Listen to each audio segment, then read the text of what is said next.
The moment an alien shoved past an elderly woman in line and laughed, the entire future of his civilization quietly changed. Most species across the Orion Reach believed humans waited in line because they were timid, too polite, too civilized to push back. They watched us stand patiently at airports, train stations, grocery stores, government offices, and embassy checkpoints, always giving the next person their turn. To them, it looked like weakness wrapped in good manners. They never understood that a line was never just a line. It was a promise. On the morning everything began, the Galactic Civic Exchange Complex buzzed with the steady rhythm of thousands of voices echoing beneath a glass dome that stretched nearly a quarter-mile across. Representatives from more than 100 worlds had gathered to register for the Alliance Resource Accord, an agreement expected to reshape trade for the next generation. The registration queue wound through polished marble floors, curved around indoor gardens, and disappeared beneath holographic information displays. Nobody complained. Waiting was simply part of the process. Daniel Brooks stood about halfway through the line with a paper coffee cup warming his hands. At 42 years old, the former Marine had traded combat boots for a Navy blazer and an identification badge that labeled him as a civil liaison for the Terran Alliance. His short brown hair had started turning gray around the temples years ago, and he wore it without concern. His wife liked to joke that the gray made him look trustworthy. His teenage daughter insisted it made him look old. Daniel figured they were probably both right. Ahead of him stood an older woman from Earth, maybe in her late 70s. Leaning lightly on a polished wooden cane she insisted on carrying even though modern medicine had long since repaired her knees. She smiled politely whenever someone caught her eye. Behind Daniel, a young alien couple whispered excitedly while studying a translation guide, clearly nervous about attending their first interstellar summit. Everything felt ordinary, peaceful. Then the silence cracked. Heavy footsteps echoed across the stone floor. A towering Varkesh officer dressed in ceremonial black armor strode straight past hundreds of waiting delegates without slowing down once. Conversations faded as heads turned. He reached the very front of the line, stepped directly in front of the elderly woman, and planted both boots on the registration marker. She blinked in surprise but remained silent. One of the registration clerks cleared his throat nervously. "Sir, there's a queue." The officer looked over one broad shoulder and smiled with open amusement. Then they should have moved faster. A few aliens chuckled. Others looked away, pretending not to notice. The old woman quietly lowered her eyes and stepped back half a pace. Daniel felt something tighten in his chest. Not anger exactly. Something older. Something his father had taught him standing outside a hardware store in Ohio when he was 8 years old. You wait your turn because everyone else's time matters too. He slowly looked down at his watch. 11:14 in the morning. Without saying a single word, he reached into his jacket pocket, pulled out a small leather notebook, and wrote one short sentence. Then he closed it, slipped it back into his pocket, lifted his coffee, and waited exactly where he already stood. The Varkesh officer glanced back, expecting outrage, expecting an argument, maybe even a scene. Instead, he found only calm faces. He laughed under his breath. "Peaceful sages," he muttered. Exactly as advertised. Daniel heard every word. He simply took another sip of coffee and kept waiting. Daniel finished his coffee just as the registration desks opened another processing lane. Around him, conversations slowly returned, but they had changed. People were no longer discussing trade routes or shipping tariffs. They were quietly talking about what they had just seen. Some shrugged it off as another entitled official abusing his rank. Others insisted it was not worth making a scene over something so small. Daniel understood why. Most people only saw one man cutting in line. They did not see the message that followed. He stepped forward as the line finally moved a few feet. The elderly woman smiled politely at him. "Thank you for not saying anything," she said softly. Daniel returned the smile. "My dad used to tell me there is a difference between staying quiet and giving up." She tilted her head. Which one was that? Daniel looked toward the registration desk where the Varkesh officer was already laughing with another delegate. "We will find out." The woman chuckled before returning her attention to the line. Behind Daniel, a young intern named Rachel Morgan caught up with him, balancing a tablet against one arm while trying not to spill her bottled water. Fresh out of Georgetown University, Rachel had been assigned to the Terran delegation only 3 months earlier. She leaned closer and whispered, "Everyone is asking why you did not call security." Daniel glanced toward the ceiling where dozens of floating camera drones drifted silently between support beams. Because security already saw it. Rachel frowned. Then why did nobody stop him? Because today they were watching something bigger than one rude officer. She looked even more confused. Daniel smiled patiently. Every organization keeps records, Rachel. Governments do. Businesses do. Families do. They all remember patterns. She stared at him for a second before looking down at the notebook sticking out of his jacket pocket. "Is that why you wrote something down?" Daniel nodded once. "I only record facts. Just one sentence. One is usually enough." Rachel wanted to ask another question, but the line advanced again. A few registration booths away, the Varkesh officer finished his paperwork in less than 2 minutes before walking away without looking back. Several delegates quietly exchanged uncomfortable glances as they stepped forward to fill the empty space he had claimed. Nobody argued. Nobody protested. The line simply repaired itself. Daniel watched it happen with the faintest hint of satisfaction. Human lines always healed. They bent. They stretched. But eventually they became straight again. Nearly 20 minutes later, Daniel reached the registration counter. The clerk, a silver-haired administrator from one of the core worlds, looked exhausted. "Good morning, Mr. Brooks. Sorry about the delay." Daniel handed over his credentials with an easy smile. "Long mornings happen." The clerk lowered his voice. "Off the record, that should not have happened." Daniel nodded. "I know. Are you filing a complaint?" Daniel considered the question for exactly one heartbeat. "No." The clerk looked surprised. "No, not a complaint." Daniel reached into his pocket, removed the small notebook once more, and copied the same sentence onto an official observation form before sliding it across the desk. The clerk read it silently. His eyebrows lifted almost immediately. There was no accusation, no emotional language, no demand for punishment. It simply documented the time, the location, the names of the witnesses, and one final line. "Voluntary disregard for equal access protocol observed in full public view." The clerk slowly looked back up. "That is all." Daniel smiled. "That is all it needs to be."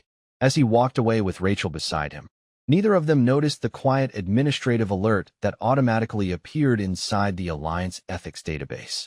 No alarm sounded. No emergency meeting was called. Somewhere deep inside a network that rarely forgot anything, a new file had quietly opened, and before lunchtime, similar reports from human delegates across the complex had already begun arriving one after another, each written in almost exactly the same calm, measured language. By late afternoon, the story had spread through the Civic Exchange complex, but not in the way anyone expected. Nobody was talking about an argument because there had not been one. Nobody was replaying a dramatic confrontation because there had not been one. Instead, delegates from dozens of worlds kept asking the same quiet question. Why had every human reacted almost exactly the same way? Rachel sat across from Daniel in the delegation lounge, scrolling through public discussion feeds on her tablet. "This is getting strange," she said. "People keep posting about the registration line. Some think humans were embarrassed. Others think you were afraid of causing a diplomatic incident."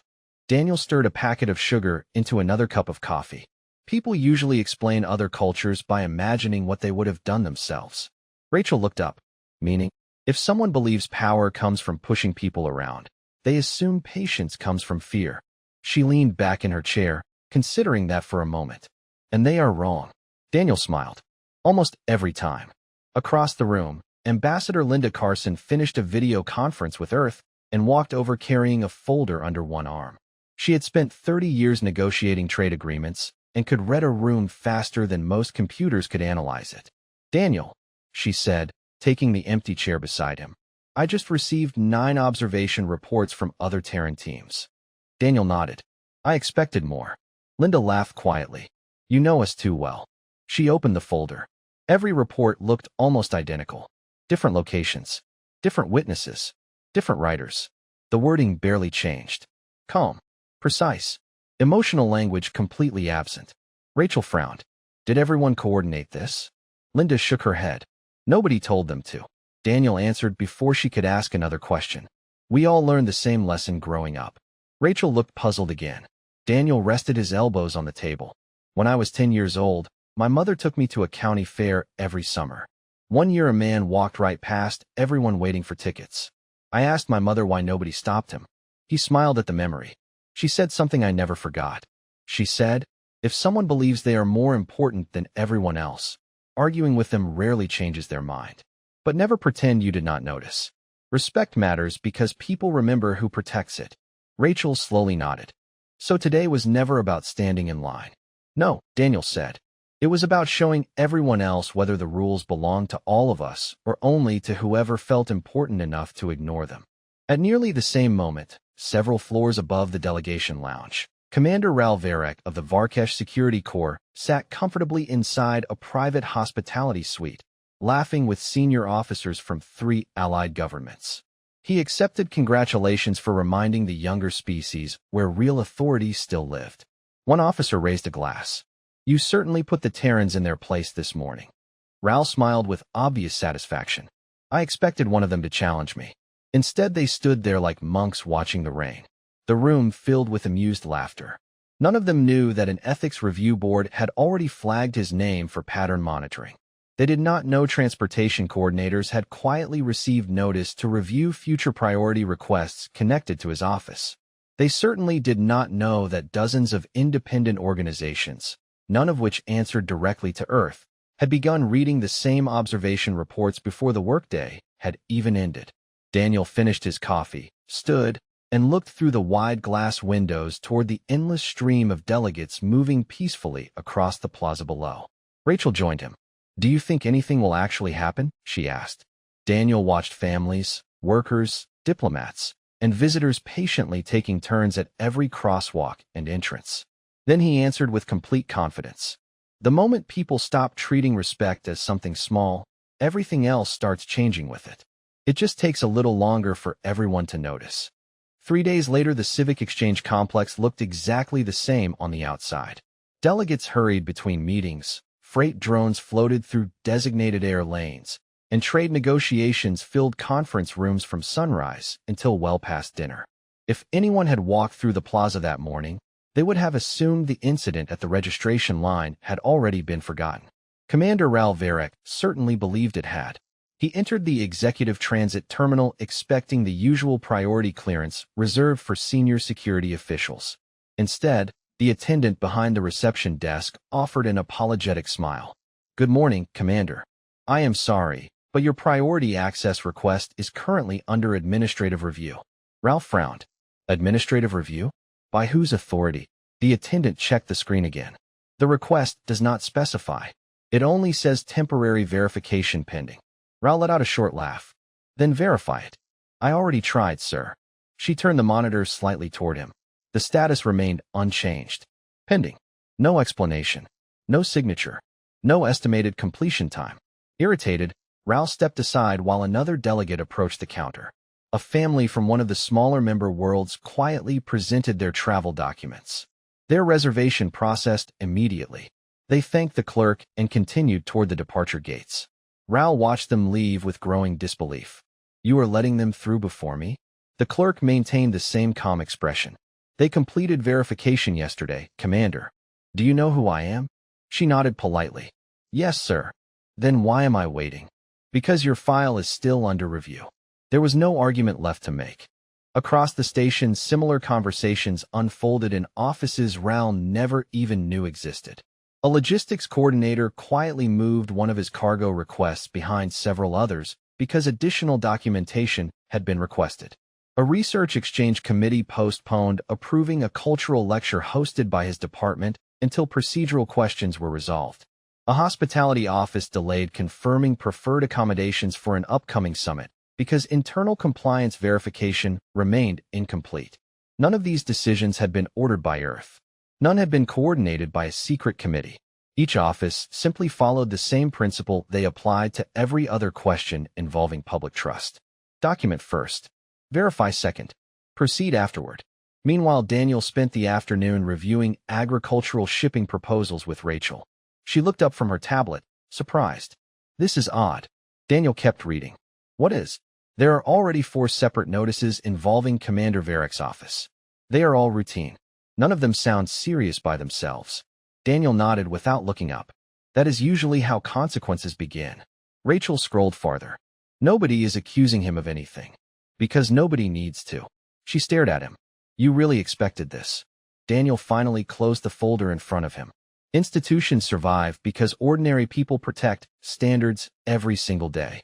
Most of them have never met each other. They just believe the same rules should apply to everyone. Rachel looked out through the conference room windows toward hundreds of people moving through the plaza below. Every entrance had a line. Every cafe had a line. Every shuttle platform had a line. Different species, different languages, different customs. Yet somehow the lines continued moving because each person trusted the next one to wait their turn. I always thought standing in line was just about being polite, she admitted. Daniel smiled. That is what most people think until someone decides the rules only matter for everyone else. At that same moment, Ralph finally reached his destination after nearly an hour of unexpected delays. As he stepped into another government office, the receptionist greeted him warmly before saying the same sentence he had now heard for different times that day. Good afternoon, Commander. Before we can continue, there is just one small administrative matter we need to clear up first. For the first time since leaving the registration hall, Ralph stopped smiling. By the end of the week, Commander Ralph Varek had convinced himself the delays were nothing more than an unfortunate coincidence. Bureaucracies were slow. Paperwork disappeared. Databases failed. Every government in the galaxy had its own version of administrative headaches. That explanation worked until the inconveniences began following him everywhere. His office submitted a routine request to reserve a conference hall for an upcoming security symposium. The response arrived 12 minutes later. Request received. Additional review required. His transportation division requested docking priority for an inspection shuttle. Pending verification. His research bureau attempted to renew access to a shared engineering archive. Awaiting compliance confirmation. None of the replies were hostile. None accused anyone of misconduct. Every message ended with the same courteous sentence. Thank you for your patience. Meanwhile, Daniel Brooks barely thought about the reports anymore. His days were filled with trade meetings, infrastructure discussions, and endless budget reviews that seemed capable of lasting forever. During a lunch break, Rachel found him sitting outside beside a reflecting pool where delegates from dozens of worlds quietly ate together under the afternoon sun. She dropped into the chair beside him carrying 2 sandwiches. You really were right, she said. Daniel accepted the sandwich with a grateful smile. About what? Nobody is attacking Commander Varek. Nobody is trying to embarrass him. They are just slowing down. Daniel nodded. Trust moves faster than paperwork. Lose a little trust, and suddenly paperwork becomes very thorough. Rachel laughed. That sounds like something your father would have said. Actually, Daniel replied, that one came from my grandfather. He owned a small hardware store. He used to tell me that customers always came back to people who treated them fairly. The moment people questioned your fairness, every sale took twice as long. Rachel looked across the plaza where visitors patiently waited at a food stand. Nobody seemed bothered by the line. People talked, smiled, checked messages, or simply enjoyed the breeze. Funny, she said. Nobody minds waiting when everyone waits together. Daniel followed her gaze. Because fairness is predictable. People can live with almost anything except believing the rules only protect somebody else. Across the station, Rao entered a private meeting with executives from 3 major shipping corporations expecting to finalize a lucrative security contract. Instead, one executive cleared his throat before opening the discussion. Commander, before we proceed, our legal department has requested clarification regarding several recent compliance notices connected to your office. Ralph frowned. Compliance notices? Those are insignificant administrative questions. Another executive offered an apologetic smile. We are sure they are. Unfortunately, our company policy requires every open review to be resolved before signing long-term agreements. The meeting ended 20 minutes later without a contract. As Rao walked back through the corridor, he noticed something he had never paid attention to before. Employees greeted one another warmly. Delivery crews waited their turn for freight elevators. Maintenance workers patiently stood behind cleaning carts instead of squeezing past each other. Everywhere he looked, people followed invisible rules that nobody seemed to enforce, yet almost everyone respected. For the first time, he wondered whether those habits had quietly become the foundation holding the entire station together. Later that evening, Ambassador Linda Carson stopped by Daniel's office carrying another slim folder. She placed it on his desk without saying a word. Daniel opened it and skimmed the first page. More independent organizations had updated their internal trust assessments using publicly available observations. No coordination, no orders, just hundreds of ordinary professionals making careful decisions based on the same simple principle. Linda folded her arms. Still think this ends quietly? Daniel closed the folder and looked through the window at the lights of the station stretching into the distance. No, he answered softly. I think this is the first time they are realizing that respect is not enforced by governments. It is maintained by ordinary people who all decide the same thing at the same time. The second week began with something far more unsettling than delayed paperwork. Nothing was officially wrong, yet nothing seemed to work quite as smoothly as it had before. Commander Raul Varek walked into his headquarters carrying enough confidence for everyone in the room, only to discover that confidence could not open doors by itself. His assistant hurried toward him holding a digital tablet. Sir, the advisory council moved today's policy review to next Thursday. Raul barely slowed his pace. Reschedule it. We tried. She hesitated. The conference members already accepted other invitations. Raul stopped walking. Find another room. There are rooms available. She swallowed nervously. The attendees are not. That answer lingered in the air longer than either of them expected. Inside his office, another message waited. A respected engineering consortium had decided to postpone joint research with the Varkesh Security Corps until ongoing compliance evaluations were completed. The wording remained perfectly professional. Nobody blamed him personally. Nobody accused his office of misconduct. They simply preferred to wait. Across the station, Daniel Brooks finished a morning briefing before joining Rachel Morgan for a walk through the Central Botanical Promenade, a place where representatives from every corner of the galaxy gathered to escape endless meetings. The scent of flowering trees mixed with fresh coffee drifting from nearby cafes. It felt strangely peaceful. Rachel broke the silence first. I checked the numbers this morning. Daniel looked over. And organizations that have never worked with each other are making almost identical decisions. Daniel smiled faintly. People talk. No, Rachel replied. That is the strange part. They are not talking very much at all. Daniel nodded. Because trust spreads differently than information. You do not need instructions to become cautious. You only need enough reasons. Rachel watched two maintenance crews patiently waiting for one another to move equipment through a narrow service corridor. Neither team rushed. Neither tried to claim priority. They simply took turns without saying much.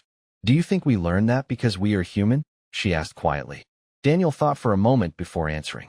I think we learn it because every one of us spends our childhood standing in lines somewhere. School cafeterias, baseball games, movie theaters, grocery stores with our parents. We never notice those moments until someone decides they should not apply to them. Rachel smiled. It sounds almost too ordinary. Most important things are. Meanwhile, Commander Raul finally reached a point he had never experienced in his career.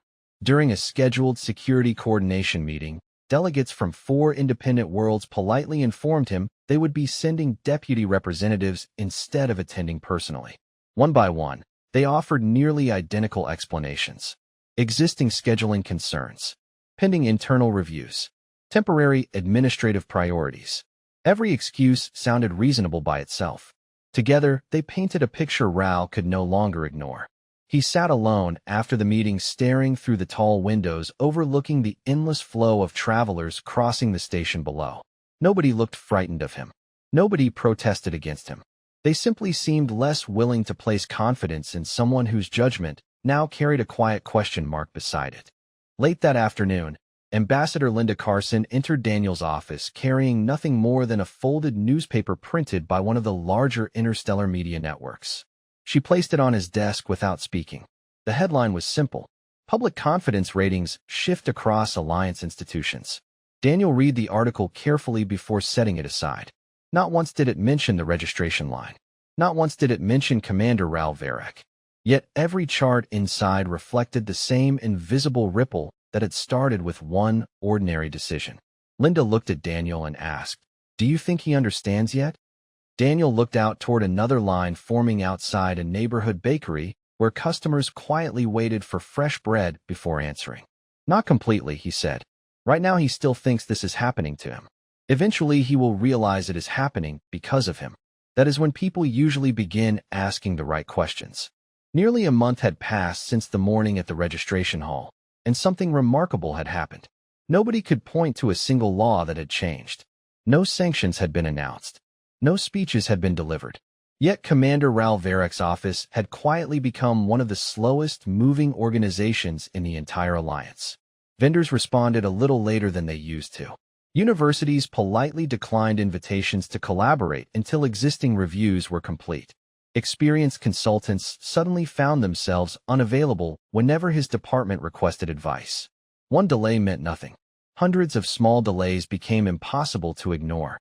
Raul finally called an emergency meeting with his senior staff. The atmosphere inside the conference room felt heavier than anyone wanted to admit. Charts filled the walls, each one showing projects slipping farther behind schedule. His operations chief cleared his throat. "Commander, we have lost 3 logistics partners this week." "Why?" Raul demanded. "Nobody will give a direct answer." Another officer added. 2 engineering firms postponed maintenance contracts.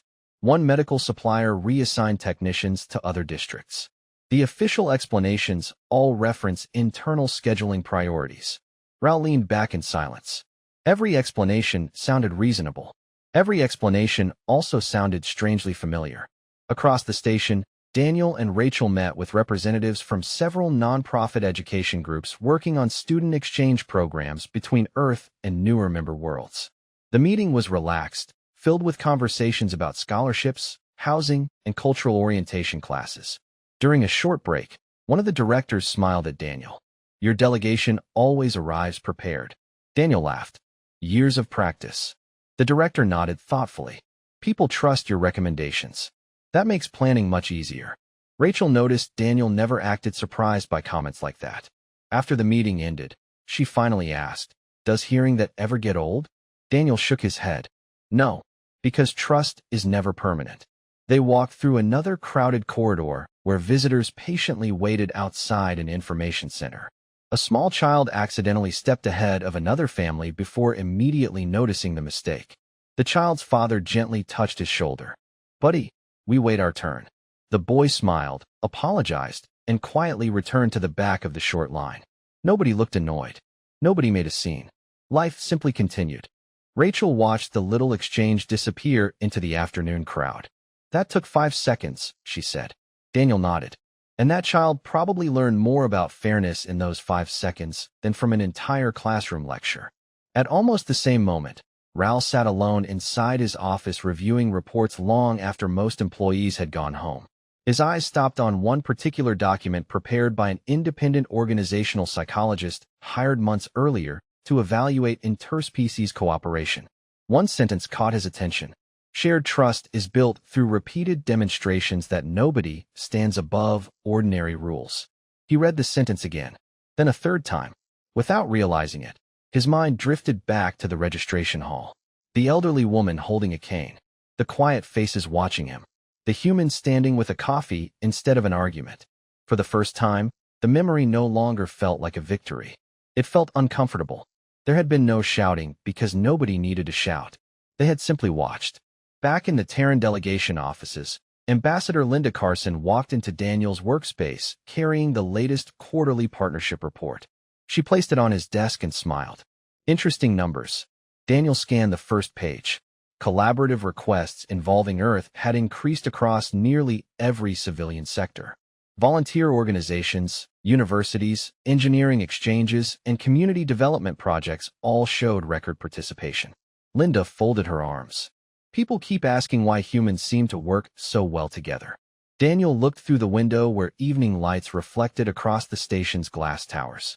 Because we spend our lives practicing respect in places that feel too ordinary to matter. Linda smiled. Like standing in line. Daniel returned the smile. Exactly. Most people think character appears during history-changing moments. Usually it shows up on an ordinary Tuesday when nobody believes anyone important is watching. The request surprised Daniel more than anything that had happened during the past month.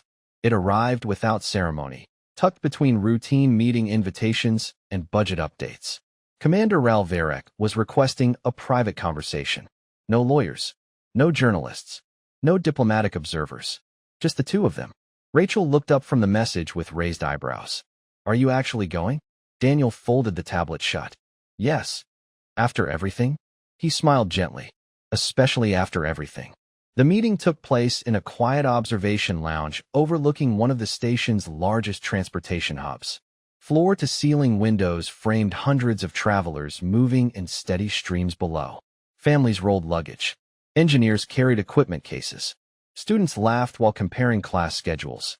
Everywhere Daniel looked, people formed orderly lines without barriers or instructions. Raul was already waiting when Daniel arrived. The commander looked different than he had weeks earlier. The confidence was still there, but now it shared space with something unfamiliar. Humility. He gestured toward the empty chair across from him. Thank you for coming. Daniel sat down. You asked. For several long seconds, neither of them spoke. Finally, Raul broke the silence. I have reviewed every report connected to my office. Daniel simply nodded. I expected you would. Raul leaned forward. I still do not understand. Daniel waited. Nobody protested me. Nobody accused me publicly. Nobody demanded punishment. Yet somehow everything changed. Daniel rested his hands on the table. What exactly changed? Raul looked down at the city of moving people beneath them. People stopped trusting my judgment. Daniel answered quietly. Yes. Another silence settled between them. This one felt different. It was no longer uncomfortable. It was thoughtful.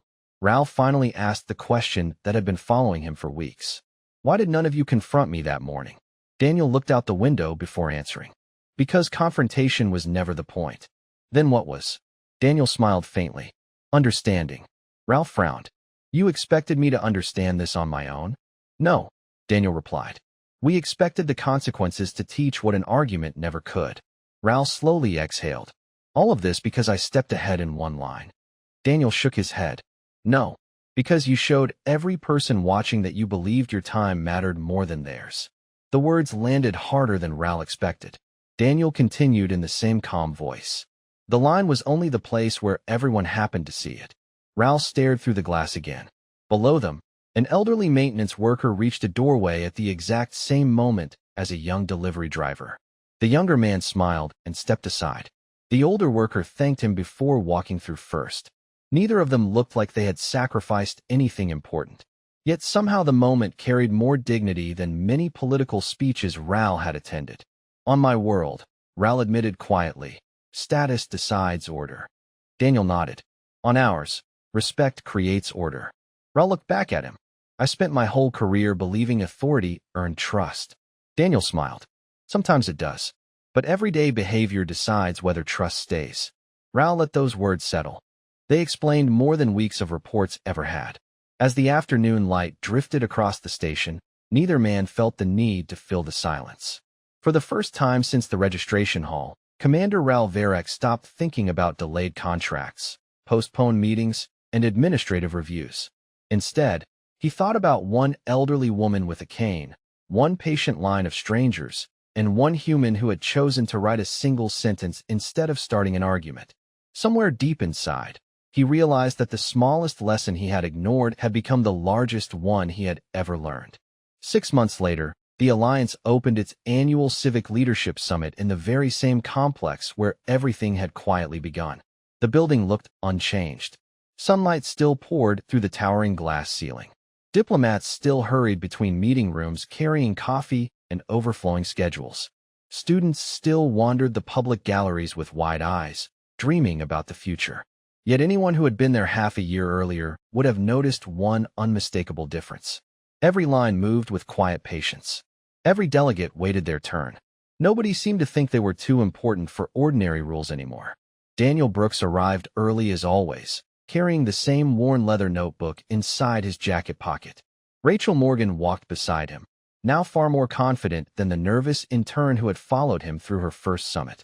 She smiled as they approached the registration area. Do you remember this place?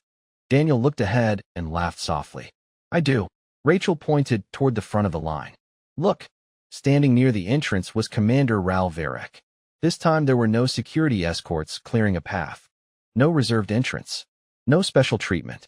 He stood near the back of the line behind an elderly delegate carrying a cane.